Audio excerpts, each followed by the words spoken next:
මේ තියෙන්නේ අපි හදපු ඕගනික් ෆර්ටිලයිසර් එක. මේක මල් පිපීම උත්තේජනය කිරීමටත් ඒ වගේම කෘමිනාශකයක් හැටියටත් පාවිච්චි කරන්න පුළුවන් ඕගනික් ෆර්ටිලයිසර් එකක්.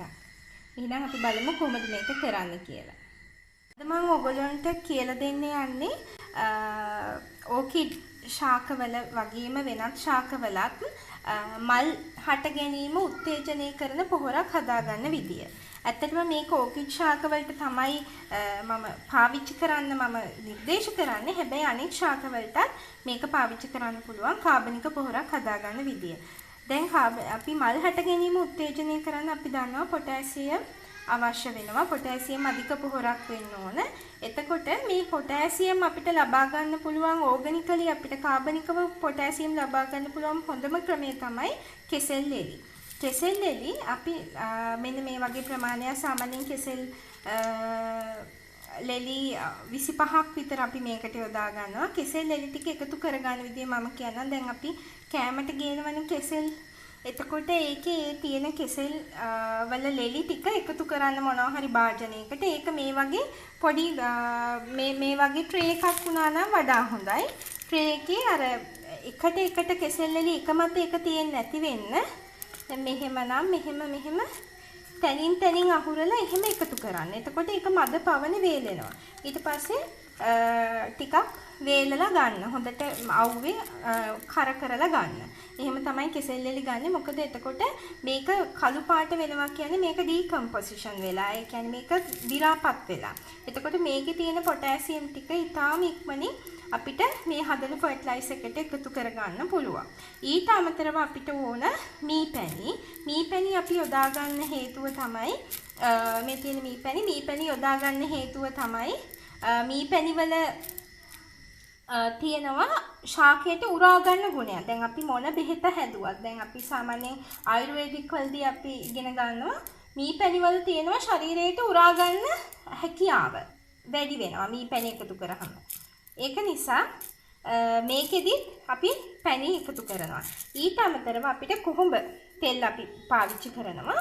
කොහොඹ තෙල් පාවිච්චි කරන්න හේතුව තමයි කොහොඹ තෙල් වල කෘමිනාශක ගුණය තියෙනවා. එතකොට මේක කෘමිනාශකයක් විදිහටත් දැන් අපි බූස්ට් එකක් ෆ්ලවරින් බූස්ට් එකක් විදිහට කරනවා වගේම මේකේ කෘමිනාශක හැකියාවක් ඇති කරනවා. ඊට අමතරව අපිට මේකට කුරුඳු කුඩු හෝ කුරුඳු කුඩු තේ හැන්දක් හෝ මෙන්න මේ ඇඟිල්ලක තරමේ කුරුඳු කැබැල්ලක් එකතු කරන්න පුළුවන්. කුරුඳු වල තියෙනවා දිලීරනාශක ගුණය. එහෙනම් මේ ටික තමයි අපිට ඕන වෙන්නේ. තව අපිට ඕන වතුර ලීටර් 1.5. වතුර ලීටර් 1.5 මැනගන්න. ඔයාලට පුළුවන් මේ වගේ බෝතලයක් පාවිච්චි කරන්න. මේක ලීටර් 1.5 ලීටර් එකේ බෝතලය. මේකෙන් වතුර ලීටර් 1.5ක් මැනගන්න. ඊට පස්සේ වතුර ටික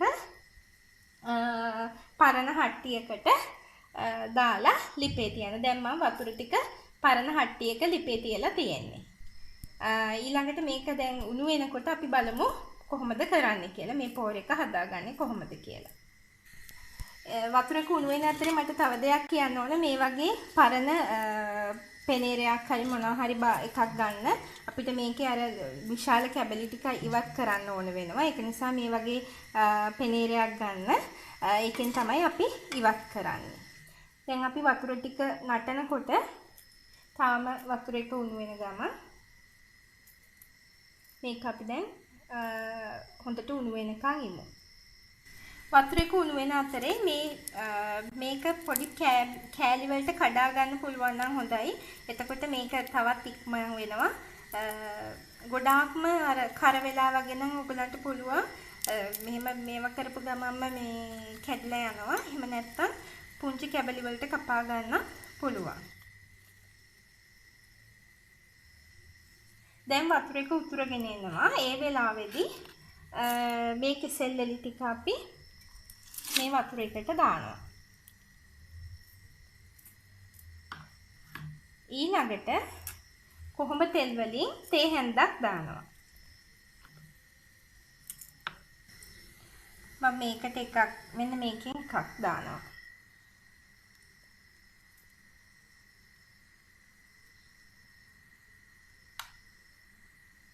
ඊළඟට මී පැණි වලින් මේස හැඳි 2ක් දානවා.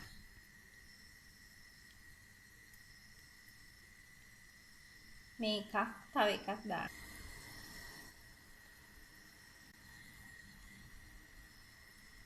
දානවා. ඒ දාලා අන්තිමට මට ඔයාලට කියන්න බැරි වුණා ඉන්ග්‍රීඩියන්ට්ස් වලදී මම අරන් තියාගෙන හිටියට ඔයාලට පෙන්වන්න බැරි වුණා. අපිට අවශ්‍ය වෙනවා තැඹිලි වතුර. එහෙම නැත්නම් පොල් වතුර මිලිලීටර් 100ක් මේකට. මිලිලීටර් 100ක් මේකට එකතු කරගන්නවා.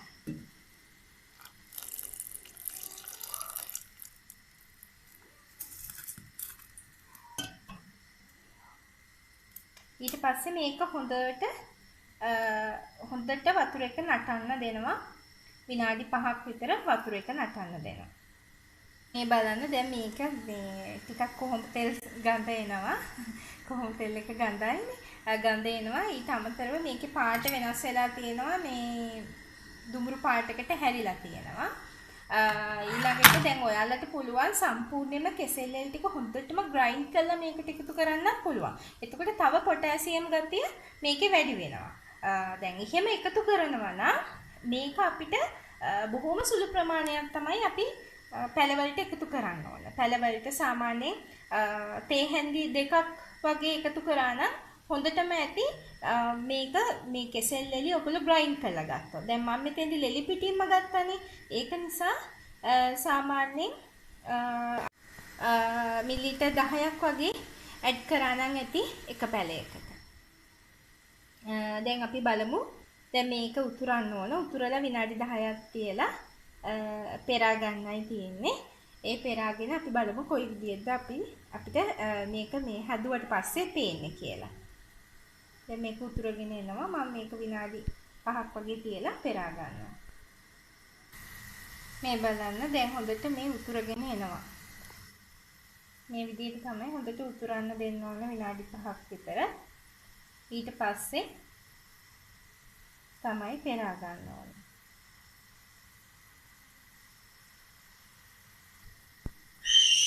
මේ වෙලාවේදී කෙසෙල් එලි වල තියෙන ඔක්කොම පොටෑසියම් මේකට ඇඩ් වෙනවා. මම ඔයගලන්ට දැන් මම මේක try කරලා බැලුවා. ඇත්තටම මේක සාර්ථකයි. මේක ඕකිඩ් වලට විතරක් නෙමෙයි ඕනම භෝගයකට දාන්න පුළුවන්. මම දැන් මේක පිපිඤ්ඤ වලටත් මම දාලා බැලුවා. මගේ පිපිඤ්ඤ වල ලස්සනට ඒ කියන්නේ මල් වැලක් වගේ. ඉච්චරට පිපිඤ්ඤ මල් පිපුණා. මේ ඉතින් මල් පිපෙනවා කියන්නේ ගෙඩිත් ඒ විදිහටම වැඩි වෙනවා කියන එකනේ. ඒක නිසා මේක ඕනම භෝගයකට නිර්දේශ කරන්න පුළුවන් මේ හදන ලික්විඩ් ෆර්ටිලයිසර් එක. දැන් විනාඩි 5ක් වගේ අපි තිබ්බා. දැන් අපිට පුළුවන් මේක පෙරා ගන්න. තියෙන්නේ මම දැන් පෙරාගත්තා මේකට පෙරාගත්තා. මේ තියෙන පෝර එක මේක දැන් හොඳට රස්නේ අඩු වුණාට පස්සේ මේ බෝතලයකට මේ විදිහට දා ගන්න ඕනේ. ගොඩාක්ම රස්නෙන් දාන්න එපා. අර බෝතලේ මේවා වෙන්න පුළුවන්. පොඩ්ඩක් හොඳට නිවෙන්න දීලා මේ විදිහට දා ගන්න ඕනේ. ඉතින් මේක දැන් මේ බලන්න මේකේ පාට ඔයගලන්ට පේනව නේද? ගොඩාක්ම තද පාටයි. ගොඩාක්ම තද පාටයි කියලා කියන්නේ මේකෙන් තේ හැඳි 2ක් දාන්න පැලයකට ඒ හොඳටම ඇති. තේ හැඳි 2යි මේකෙන් දාන්නේ. හොඳට මතක තියාගන්න. එහෙම නැත්නම් වතුර එකකට දැන් වතුර කොටස් එකකට වතුර කොටස් 5කට මේන් කොටස් එකක් වෙන්න තන්ක කරගන්න ඕනේ. දැන් මේ විදිහේ පැහැයක් එන හින්දා ඊට වඩා ඔයගලන්ට ලේසි තේ හැඳි 2ක් එක පැලයකට දාන්න. ඉක්මනින්ම පැලෙනවා. හරිම ලස්සනට ලස්සනට මේ ඉක්මනින්ම මල් එනවා. හරිම මේ ලස්සනට ලොකුවට මල් ලබා ගන්න පුළුවන්. රෝස වලට මේක හොඳයි. ඊළඟට ඕනම එළවලුවකට හොඳයි. මේක ඔයගොල්ලන්ට දැන් මේක මුලට තමයි දාන්න ඕනේ. ඔයාලා දානවා නම් මේක දැන් ඔයාලා හිතනවා නම් මේක පත්‍ර වලට මේව කරන්න අනිවාර්යයෙන්ම මේක තනුක කරගන්න ඕනේ ඔයගොල්ලෝ. පත්‍ර වලට ඉහිනවා නම් මේක තනුක කරන්න ඕන ජලයේ කොටස් 5කට මේන් කොටස් 1ක් විදියට. එහෙම පත්‍ර වලට ඉහින්න පුළුවන්. මම හැම වෙලාවෙම කියනවා ඕකිඩ් පත්‍ර වලට අපි පොහොර දැන් මට වතුර දාන්නේ නැහැ. වැඩිපුරම අපි ඕකිඩ් වල මුල් වලට තමයි වතුර දාන්නේ. පැලනොප්සිස් වල නම් ගොඩක්ම මේ ඒ ගැන සැලකිලිමත් වෙන්න ඕන. අපි පත්‍ර වලට වතුර දාන එක ගොඩක්ම අවම කරන්න ඕන. පොහොර ටිකක් විතරයි දාන්නේ. දැන් මේක ඕගනික් ෆර්ටිලයිසර් එකක් නිසා මම නිර්දේශ කරන්නේ මේක පත්‍ර වලට හින්න එපා. මේක මුල් වලට විතරක් දාන්න. ඒක තමයි හොඳම දේ. මේකේ කෘමිනාශක ගුණය තියෙනවා. ඒක නිසා කෘමීන්ව විකර්ෂණය කරනවා. මොකද කොහොඹ තෙල් කෘමීන්ව විකර්ෂණය කරන නිසා. එහෙනම් මම හිතනවා ඔයගොල්ලන්ට මේක හදන හැටි පැහැදිලියි කියලා. මොනවා හරි ප්‍රශ්නයක් තියෙනවා නම් පහලින් කමෙන්ට් කරන්න. මේ වගේම තවත් වටිනා වීඩියෝස් ඔයගොල්ලන්ට මගේ මේ YouTube channel එකෙන් ඔයාලට බලන්න පුළුවන්. subscribe කරලා තියාගන්න.